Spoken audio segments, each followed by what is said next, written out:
Hey everyone, welcome back to Joy of ServiceNow Reporting. My name is Robert Fedorik. It is so good to have you here.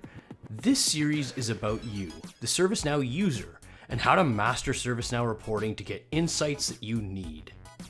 This episode is dedicated to the Pareto chart. Pareto is one of my all-time favorite reports in ServiceNow, and it doesn't get nearly enough attention. In ServiceNow is just another chart type, but it's actually quite profound.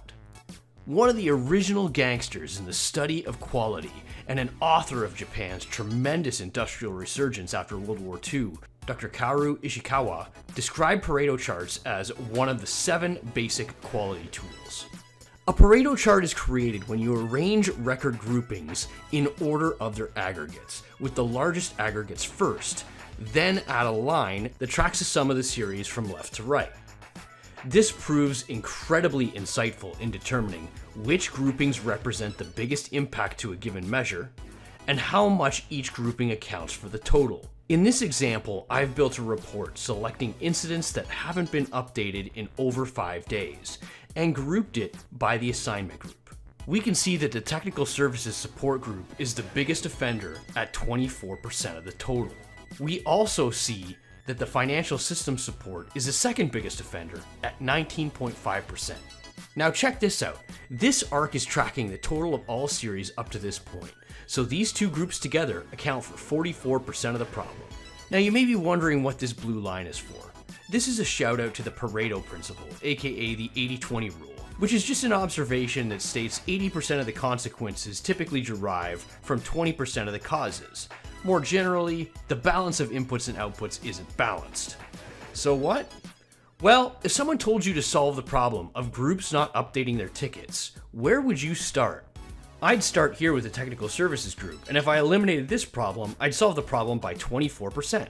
Now what if someone said that they wanted a 50% reduction in this failure rate? I'd just go up this arc until I found something that was greater than 60%. Here we see that if we solve these 3 series, we'll have resolved the problem by 60%. What if somebody wants you to solve up to 80%? Well, I just go to where the arc intersects the line, and I see if I take care of these 5 groups, then I've solved 80% of the total problem. We can also see the Pareto principle holding true here. We have 5 groups that compose 80% of the problem across 31 groups measured, which is about 16%. Pareto is awesome as a rough gauge to determine the biggest contributors to a measure and smartly target areas for improvement. For my money, one of the most useful visualizations out of box, and tells a much better story than a basic vertical bar chart ever could. And speaking of telling a story, do you find yourself exporting data from ServiceNow into PowerPoint or Excel because you need better formulas or better looking presentations?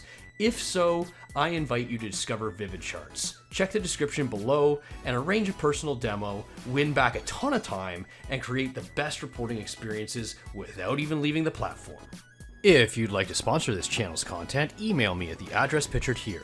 If you need a conversation on where your ServiceNow implementation is or where it's going, you can reach me on Super Peers and book a short consult. If you want to contribute to high quality, high frequency output, consider a donation. If not, I still appreciate your viewership. Consider hitting the like button and sharing within your network. Thanks for watching.